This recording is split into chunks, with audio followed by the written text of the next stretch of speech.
Well, hello there, all my icy friends. I am the Dragon God of Gaming, Dragon, and welcome to this episode of the Gaming News. Obviously, today we have something a little special. Obviously, you know, as of today is August 24th.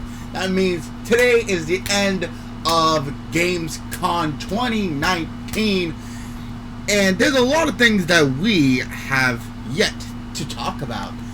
I know there probably are some games still left on the cutting room floor that I am not going to be able to cover today. That's okay. But I do want to give a small shout out to Death Stranding that was also revealed at Gamescom 2019, which was one of the highlights, including Cyberpunk 2077. So those games are still going to be amazing games. If you guys have not seen some of the trailers for them, I would suggest you do so. I'm not allowed to do so. They are still game trailers, and I was even copyrighted for playing a FNAF trailer on my channel. So I'd rather not get our videos copyrighted, and I'd rather stick to safety here. So first off, I want to talk about is I'm going to go down a small list of games that piqued my interest while I was watching Gamescom. So I would like to see what you guys think as well. First off, we have the unveiling of Tom Clancy's Ghost Recon Breakpoint that's coming out October 4th. Now, obviously, if you guys are a big shooting type fan, obviously you've played a Tom Clancy game at some point. I played Tom Clancy's Ghost Recon Future Soldier, and I loved that game. I cannot wait for this game to come out. Tom Clancy's Breakpoint basically is a 4v4 multiplayer, which was unveiled at Gamescom. That was basically what was on the private area floor for everyone who was in the areas to play the games. They set up a 4v4 multiplayer during Gamescom. It was actually very fun to see how it was actually really good. Basically, what you guys will expect is basically technology versus human intelligence. Obviously, if you guys have stuck around in the games industry for a very long time, you would have heard at least a little bit of the campaign, what's going to be happening in Tom Clancy's new game. I think this is going to be really freaking fun, is what I'm thinking of. But another game that has really, really caught out my eye, and I really wanted to talk about, which I'm glad I get to, is the new game John Wick Hex. Ladies and gentlemen, if you guys have never seen the John Wick movies, what the hell are you doing with your life? Go watch a John Wick movie. It is brutal, it is fun, and it's all action. Keanu Reeves. The hero we wanted but never deserved. Thank you, my man. Obviously, this is gonna be a stylized action game. Obviously, it's a John Wick title. You cannot have a John Wick title without having some sort of action in there. It's not possible. It's not possible. But BitHell Games, the studio responsible for the indie darlings such as Thomas Was Alone and Volume, is taking on its biggest project yet with John Wick Hex, an adaptation of Keanu Reeves' hugely popular film franchise. However, this was more than a simple action game, acting instead as a top-down strategy experience that puts time management at the center. Now, that is a direct quote from TrustedReviews.com that was covering pretty much the newest games that's going to be coming out. Again, I'm not getting to all of them. I do have a time restraint, and I have a lot of things going on right now, so I cannot cover everything. I have a lot more things to worry about, and I have to get all this done. So, yeah. But this is going to be something that's going to look very freaking good. I seen the trailer for it, and the game looked like more along the lines of, if you guys see True Crime, Streets of LA, sort of like that kind of move, that kind of thing, that kind of stylized bit. But it's not in black and white. Obviously, it's very like retro style. You know, retro style 3D graphics, which I feel gives it that little bit of a nuance to the title that makes it feel just so lively. And I enjoyed it. I enjoyed watching the trailer for it. So, hey. I also do want to give a shout out to another game that I'm not going to be covering, which is called Humankind. So, hey. Gotta love the game.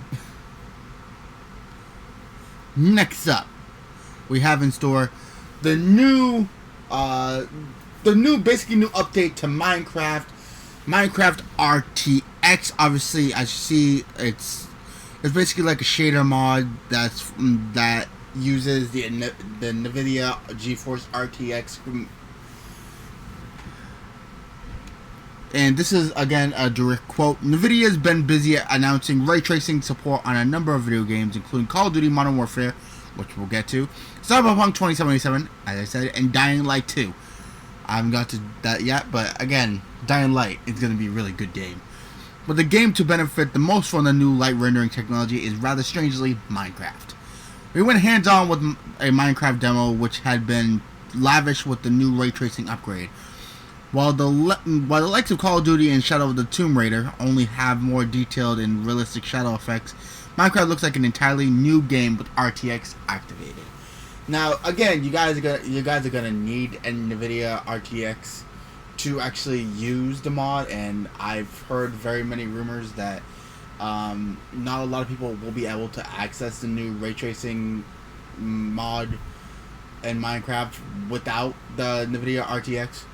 But I'm hoping that very soon they're gonna try to fix that up and see if it can work on anyone else, because it will look absolutely beautiful to have this inside Minecraft. Just the look of it, like right now on screen, what you see is basically the shader pack itself, and this was one of the pictures unveiled as well that went along before Gamescom.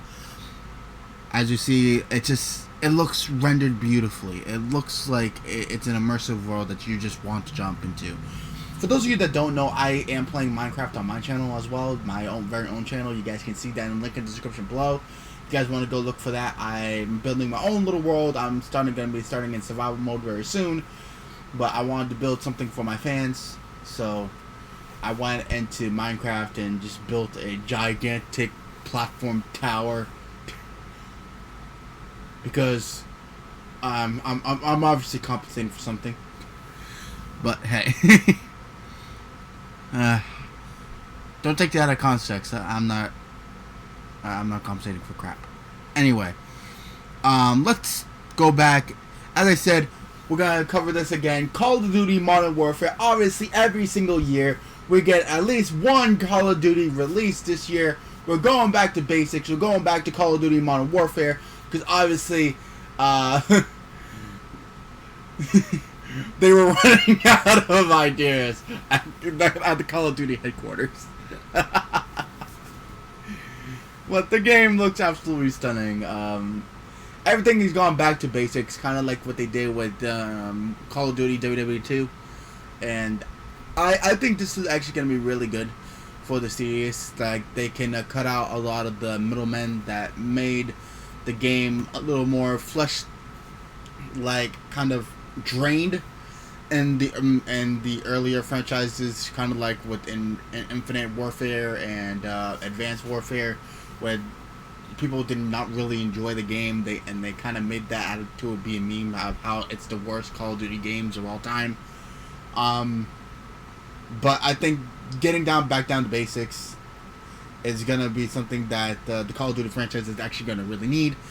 And I think it's just going to go up from here. Obviously, they're not going to change up their formula anytime soon. So, okay. It's not much you can say on that one.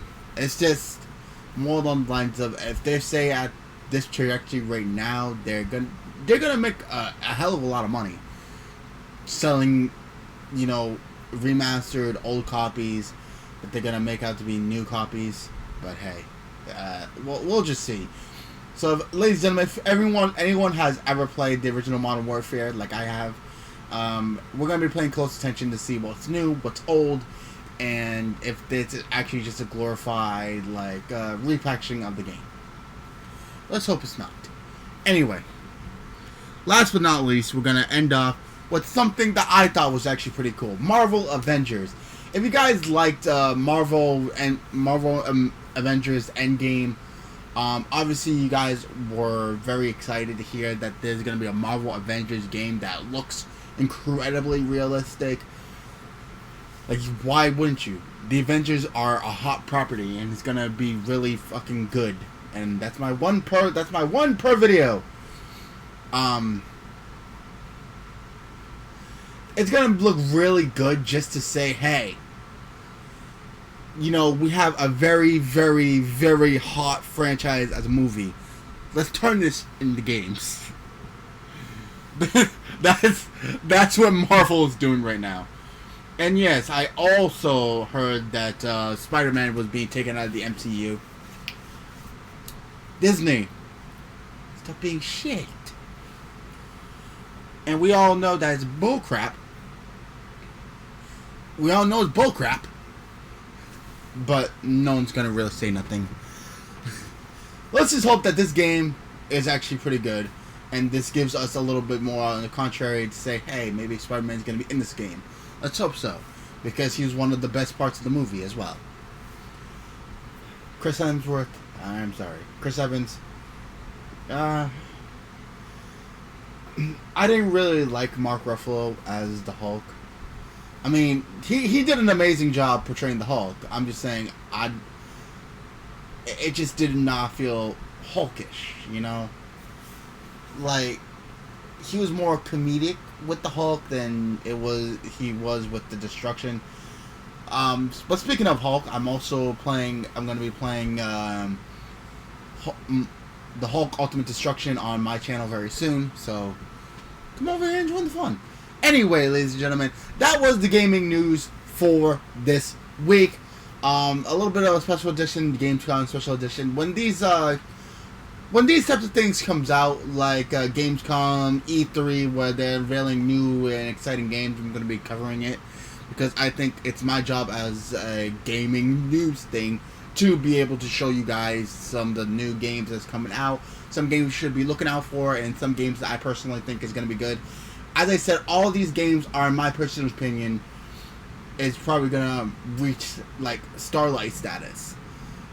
Like, obviously that can be said about Call of Duty, but I'm not going to look at you guys and lie, and I'm not going to sit here and tell you a game that looks good to me, that's going to look absolutely garbage. Could look absolutely garbage to you, but if I'm excited about a game, you guys will know about it. I'm not going to sit here and blow smoke up your rear end and tell you something that I don't feel good about. You know what I mean? So, if you guys want to see a little bit more from me, obviously I'm doing Def Jam Vendetta every Wednesday. I screwed up this week, and I put it out on Thursday, but that's okay. I'm under a lot of stress lately, so I'm trying to get everything settled and ready. You guys will figure out exactly what's going on in the coming weeks, so just stick around and you guys will figure out what's going on for me. I'm not going anywhere. Don't worry about that. I'm not leaving the channel. I'm not leaving Chaos, Tui, and Dave high and dry. Obviously, I helped create this channel, and I'll see the end of it if it kills me. So just stick with me, and I promise that you'll learn everything soon. But thank you guys so much for watching. If you guys want to see anything more from our wonderful and beautiful creators like Dave, Tui, myself, RV, Chaos, all the links will be in the description below. And follow us on our very own channels as well, because we do some really good work. I personally like watching some of the Pokemon stuff that Chaos is doing. Some of the Nuzlocke, Delta Locks, Sleep Locks that he's been doing lately is really fun. And just getting down to it with him, hearing his side of everything, it's always a fun time. So I suggest going and check that out, something that I watch personally. And you guys can also find me on Twitch, twitch.tv/Director-D.Dragon20. I haven't been really streaming lately on there, seeing as fit that, again, I'm under a lot of stress lately, so I'm waiting until a perfect time to come back to streaming on that platform. So I apologize to anyone who's been waiting, but that's okay. Anyway, hope everyone enjoyed today. But good gaming, happy hunting, and I'll see all you Dragonlings back inside the world of the gaming news. I hope you guys enjoyed it. I'll see you guys next time for some more Game Dragon action. Peace.